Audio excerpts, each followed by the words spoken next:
Assalamualaikum. In this lecture, we will try to cover the remaining types of noun और उसके बाद हम discuss करेंगे कुछ रूल। सबसे पहले तो नाउन्स की जो टाइप्स रह गई थी वो देख लेते हैं। अब जो नाउन्स हैं वो उनको हम फर्दर दो तरह से क्लासिफाई करते हैं। पहली वाली क्लासिफिकेशन तो हमने पढ़ ली है जिसके अंदर हम लोगों ने पढ़े थे एब्स्ट्रैक्ट पढ़े थे, ठीक है, मटेरियल पढ़े थे, वो वाली हमने पढ़ लिया क्लासिफिकेशन। अब हम ये वाली देख रहे हैं जिसके अंदर हमने इसको इस तरह से सिंपल क्लासिफिकेशन किया है कि एक होते हैं सिंगुलर नाउन और एक होते हैं प्लूरल नाउन। सिंगुलर नाउन वो होते हैं जो कि किसी एक पर्टिकुलर पर्सन या एक थिंग को रिप्रेजेंट कर रहे होते हैं, मतलब ज्यादा चीजों को नहीं रिप्रेजेंट कर रहे होते। अगर आप इसको उर्दू में देखें तो आप कह रहे हो वाहिद जो होता है ना, सिंगल, उससे आपका ये निकला सिंगुलर नाउन, ठीक है। ये एक बहुत ही बेसिक सा कॉन्सेप्ट है, ये आपको बेसिक क्लासेस से ये आता है आपको, तो इस पर हम ज्यादा टाइम इन्वेस्ट नहीं करेंगे। जैसे फॉर एग्जांपल आप यहाँ देख रहे हैं कि पेन है, ठीक है, पेन इज सिंगुलर, लेकिन अगर मैं इसके साथ एस लगा देती हूँ पेन्स तो वो बन जाएगा प्लूरल। इसी तरह काउ है जो कि सिंगुलर है, लेकिन इसके साथ अगर मैं एस लगा देती हूँ काउस बन जाएगा जो कि होगा प्लूरल। इसी तरह बॉय है जो कि सिंगुलर है और अगर मैं इसके साथ एस लगा देती हूँ तो बॉयज बन जाएगा जो कि होगा प्लूरल। तो सिंपल सी इसकी जो है ना वो एक्सप्लेनेशन है जिसके अंदर आपने ये चीज याद रखनी है कि सिंगुलर नाउन हमेशा वो होता है जो कि किसी एक पर्टिकुलर पर्सन या एक पर्टिकुलर थिंग को रिप्रेजेंट कर रहा होता है।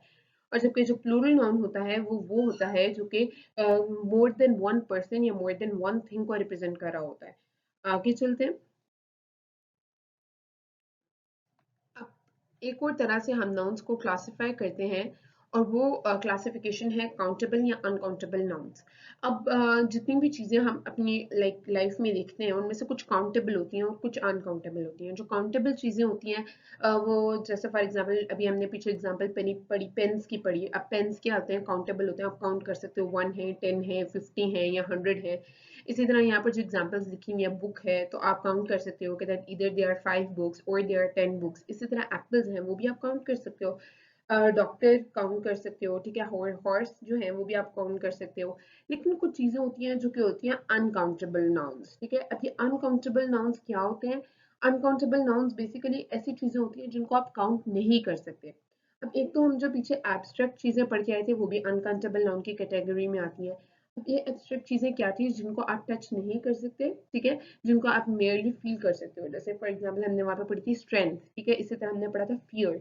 ये वो चीजें हैं जो कि आप डिस्क्राइब तो कर सकते हो लेकिन आप उनको टच नहीं कर सकते।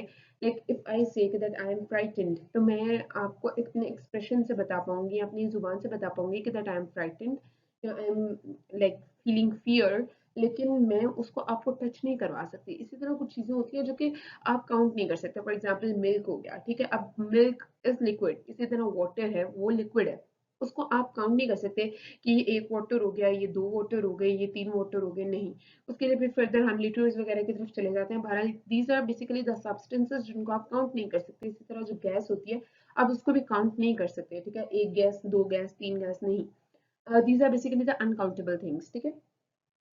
तो इस तरह से हमने नाउन्स को फिर से दो तरह से क्लासिफाई कर दिया। एक तो काउंटेबल चीजें जिनको आप इन फर्स्ट गो काउंट कर सकते हो और एक आपकी होंगी अनकाउंटेबल चीजें जिनको आप काउंट नहीं कर सकते। जैसे उसमें दो तरह की चीजें हमने पढ़ी, एक तो एब्स्ट्रैक्ट चीजें पढ़ी और दूसरी हमने पढ़ ली सब्सटेंसेस, जैसे for example milk, oil, sugar वगैरह। ओके, सो लेट्स अब हम पढ़ेंगे अपना रूल नंबर 1, ठीक है।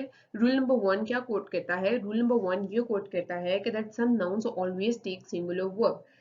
अब यहाँ पर उन्होंने बोला है कि आप कुछ ऐसे नाउन्स है, कुछ ऐसी लिस्ट ऑफ नाउन्स है जिन्होंने जब जो कभी भी सेंटेंस में आ जाएंगी तो आपने उनके साथ सिंगुलर वर्ड ही यूज करना है, सिंगुलर वर्ब, ठीक है। That was the slip of tongue. अच्छा, फॉर एग्जांपल यहाँ पे मैंने दो एग्जांपल्स कोट किए हैं। The scenery of Kashmir are interesting. अगर मैं इसको आर लिखती हूँ तो दैट इज रॉन्ग, ठीक है, इधर मेरे मार्क्स डिडक्ट हो जाएंगे। तो what I have to do is के मैंने इसके इधर इधर इसका करेक्ट यूज है, अगर मैं इधर इज लगाती हूँ ना तो फिर ही ये करेक्ट होगा कि that scenery of Kashmir is enchanting. इसी तरह जो है ना अगली चीज आप देखो कि ही हैज गिवन एडवाइसेस, तो आप इसको एडवाइसेस नहीं लिख सकते, आपने इसको हमेशा एडवाइस ही लिखना है, ठीक है। अब यहाँ पर अगर आप ज्यादा लिखना चाहते हो ना तो you have to write it this way के पीसेस ऑफ एडवाइस, ठीक है। तो एडवाइसेस कोई वर्ड नहीं होता, कुछ चीजें होती हैं जो कि खुद भी इन इटसेल्फ भी सिंगुलर ही रिप्रेजेंटेटिव होती है और अपने साथ जो वर्ड ले रही होती हैं वो भी सिंगुलर ही ले रही होती हैं। उनके साथ आप प्लूरल वर्ब या फिर वर्ड जो है ना वो यूज नहीं कर सकते। उन जो वर्ड्स हैं जिनका मैंने अभी प्रीवियसली मेंशन किया है, उन वर्ड्स की ये एक लिस्ट है जिसको आप याद कर लें, because it will help you in your entry test. I read that out for you once. For example यहाँ पे लिखा हुआ है सीनरी और एडवाइस, ये वो दो वर्ड्स हैं जिनको अभी हमने प्रीवियसली सेंटेंस में यूज़ भी कर लिया है। इसी तरह इंफॉर्मेशन, ठीक है, मशीनरी या स्टेशनरी, ये भी वो चीज़ें हैं जो अपने साथ हमेशा सिंगुलर वर्ड ही लेती हैं, आप उनके साथ प्लूरल वर्ड नहीं यूज़ कर सकते। Furniture, abuse, fuel, rice, gram, issue, bedding, repair, news, mischief, poetry, business, economics, physics, mathematics, classic, ethics, athletics, innings, and gallows. These are the words which will always take singular verb with them. Okay, so let's move forward. अब हम discuss करेंगे rule number 2, जो कि coach करता है कि that some nouns are singular in meaning but they are used as plural nouns and always take plural verb।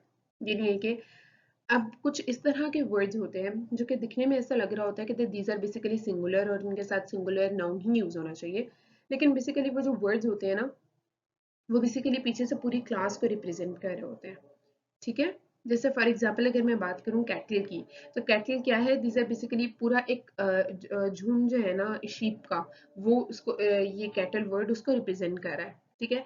तो इस तरह से पीपल है, अगर फॉर एग्जांपल या कंपनी है या पुलिस है, तो पुलिस क्या है, पुलिस कोई एक बंदा नहीं है, इसके अंदर पूरा डिपार्टमेंट आता है, जितने भी लोग पुलिस के हैं, ठीक है। तो ये दिखने में तो सिंगुलर लग रहा है, लेकिन इसके इस ये पूरे के पूरे एक ग्रुप ऑफ पीपल को रिप्रेजेंट कर रहा होता है। इस वजह से जब भी आप इसको यूज करेंगे, you have to keep that thing in mind कि आप इसके साथ प्लूरल वर्ड यूज करें। और ये एक बहुत कॉमन चीज है जो एंट्री टेस्ट में पूछी जाती है, so you have to note that down. ये जितनी भी मैंने लिख के दिया ना आपको, you have to learn them ताकि आपके लिए आसानी रहे, और जब टेस्ट में पूछा जाए तो आप गलती, ठीक है।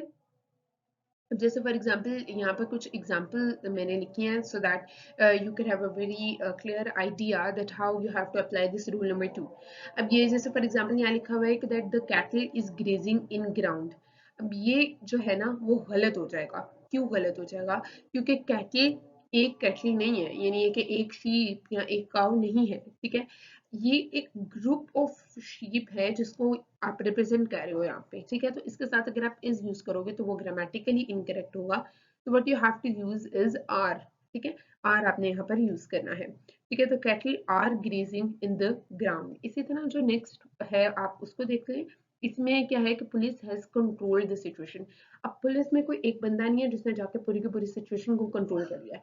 पुलिस में उनके पूरे ऑफिसर्स हैं, कुछ हाई रैंक है, कुछ लो रैंक है, ठीक है। इसी तरह कुछ वैसे बहुत ही लो लेवल के ऊपर हैं, ठीक है। कुछ खाली ड्राइवर्स हैं, ठीक है। प्रॉपर एक पूरा का पूरा वो जो नफरी आती है, एक पूरा एक प्रोटोकॉल है जो उन्होंने फॉलो किया और उसके बाद उन्होंने सिचुएशन को कंट्रोल किया। इसमें कितने सारे लोग हैं, तो आप इस तो ये एक पुलिस जो है वो एक पूरे डिपार्टमेंट को रिप्रेजेंट करे जिसमें बहुत सारे लोग आते हैं। तो इसके साथ आपने जो वर्ड यूज करना है वो भी प्लूरल होगा। जैसे यहाँ पे बेसिकली हेल्पिंग वर्ब है जो कि यहाँ पे सिंगुलर यूज हुआ है विच इज इनकरेक्ट।